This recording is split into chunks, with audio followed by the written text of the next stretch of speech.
this video, I'll be showing you guys step by step on how you can create your own Make.com AI agents. So let's jump right in. Starting off, you are going to need to upgrade your Make.com account. So you either need a Core, Pro, or Teams account. You cannot do this on the free version of Make.com. And you also do need some type of OpenAI credits or any AI platform like Grok or Gemini. So you do need API access to those as well. Now, I have created my account and I have upgraded to the Core plan, and we're just going to sign on into our account. Once you have signed on into your account, this is what your dashboard is going to look like. Starting off, you're going to connect your accounts. So you can simply click on AI agents over here and then click on create agent. Once you do that, it's going to show you your connections. You can click on add over here. Once you click on add, you will see different connection types, including other providers, Amazon Bedrock, xAI, Grok, Cohere, Mistral, Azure, Gemini, Anthropic Cloud, and OpenAI. So select whichever platform you want. We're going to be using our OpenAI connection. Once you do that, you will see your connection name. So I'm just going to be naming this SPS, and after that, we can add our API key. So how do you get your API key? Simply head on over to OpenAI and then click on API key page. Once you do that, you will see your OpenAI platform, and I have logged on to my OpenAI account. This is my first API key that I've created. So simply click on create new secret key on the top right. After that, you name your key and then click on create secret key. Once you do that, your key will be created and you can copy this. Go back into Make.com and then you can paste in. Once you paste it in, your connection will be completed. So this is my OpenAI connection. After that, I'm going to name my agent. Let's say I want to build a simple agent that is going to serve as a communication tool between me and my daily tasks and my employees and my team. So this is going to be my VA agent. Now, after that, you're going to be choosing your model. Now, here is where it becomes really important to note your pricing and how expensive these agents are going to be for you. So I recommend starting off with 4.1 because it is easily going to be a really high and efficient model, and it's going to perform all of your tasks. However, this can be really expensive in the long run. So after you have chosen a higher model and you have seen, okay, it's running all of my basics properly, then you can scale it down to 4.1 mini or 4.0 mini. This ensures that whenever you are trying to go down, if it is able to perform the same and do all of your tasks in the same way. Below that, you have your system prompt. So you are a virtual assistant for me. You help me communicate with my team,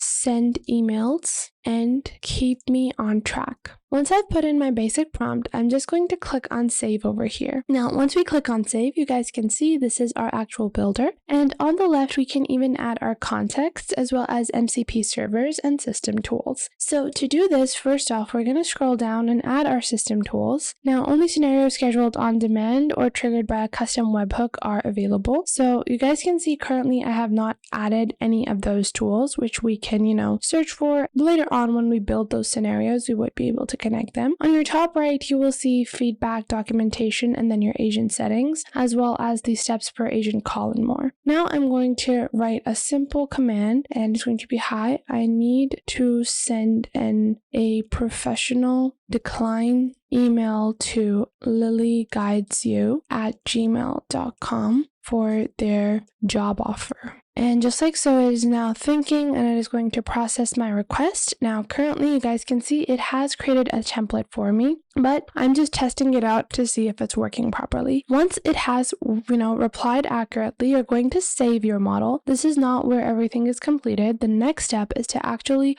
build the scenario and deploy this. So once you have saved your model, you can do some testing and training over here to see if the prompts are, being replied to accurately. Then you're going to go back. And after that, you're going to see on the left, it says scenarios. So click on scenarios over here. Once you click on scenarios, you're going to click on create scenario or browse template. You can see there are several different templates already created for you to make it easier to connect your AI agent. So if you head on over into templates over here, you will see several different types of templates. So add a webhook to Google Sheets, sync Facebook lead ads, so on and so forth. So there are several amazing templates, but I want to search for a Gmail based template. So I'm just going to search for Gmail and I'm going to search for those. So you guys can see send a Gmail email from a new Google Sheets row, save new Gmail, so on and so forth. So what I want to do is I want to open up my scenario builder, and we're going to link our actual AI model that we have created to this particular scenario. And you can take the same AI model and connect it in multiple different scenarios together. So we're going to build from scratch over here. And starting off, the first thing we want to be using is going to be our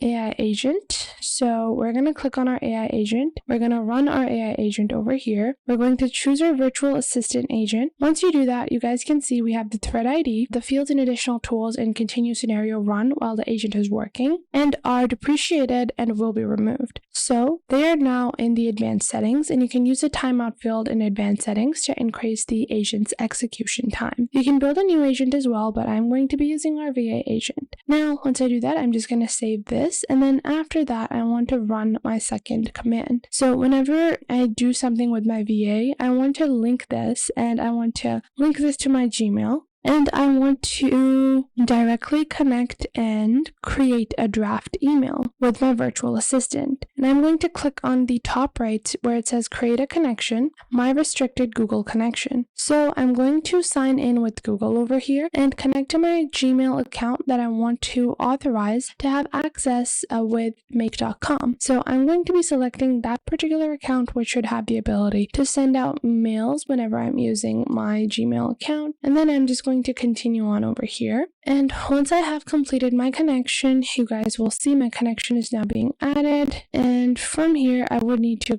proceed with my business account. Now, this is just one connection that we are building to draft an email. If you want, you can build multiple different connections. So if I want to add something else, let's say I want to, with my virtual assistant, I want to communicate on Slack, and I want to search for a message or get a public channel or create a message. I can add this Slack module over here and then connect my AI agent to this particular model as well. So this allows you to have everything be very diversified within one AI agent as well. So you can click on this, we're going to connect automatically, click on create connection, and then proceed with our scenario connection. And just like so, you're able to build these amazing customized AI agents, which are going to help you in simplifying everything. And pricing on this starts at $10 and goes up to $34 on their team plans. However, their pro plan is what they recommend, which has a lot of different primary features from the core plan, including, and in addition to those core features, you also get priority scenario execution, custom variable, and much more. So that was it for today. I hope you guys found this video helpful. If you found them helpful, make sure to share them with someone you might think that may need these. Share them with your friends, with your family, with your cousins, and share them with any business partners that you might have. And make sure to leave a like and subscribe to the YouTube channel, and I will catch you guys in the next